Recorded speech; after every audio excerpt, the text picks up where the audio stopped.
Hello, কেমন আছেন সবাই? এটা ছোট একটা জিনিস শেয়ার করতে আসলাম। আমি সদরঘাট আসছি, আমার যে কিছু ফেব্রিক্স আছে এগুলো নেওয়ার জন্য, গার্মেন্টস ফেব্রিক্স। তো এখানে আসার পরে এটা হচ্ছে সদরঘাট আপনার থানার পাশেই। এখানে কিছু পুলিশ আছে, ফায়ার সার্ভিসের সামনে আমার গাড়িতে লোড হচ্ছে।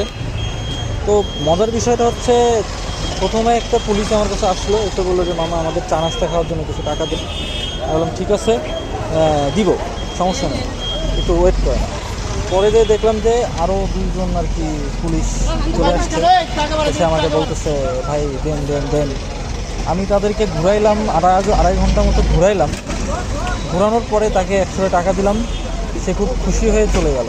ঠিক আছে, তো এই যে আমি তাকে ঘুরাইলাম, এইটাই আমার কাছে অনেক ভালো লাগতেছে। 100 টাকার জন্য সে আমার পিছনে 2.5 ঘন্টা ব্যয় করলো। আপনি বুঝেন, একটা 3টা পুলিশ আমার সামনে ঘুরতেছে 100 টাকার জন্য, মানে এদের অভাবটা কোন জায়গায় ভাই? আর মিনিমাম 2.5 ঘন্টা আমার পিছনে ঘুরতেছে 100 টাকা।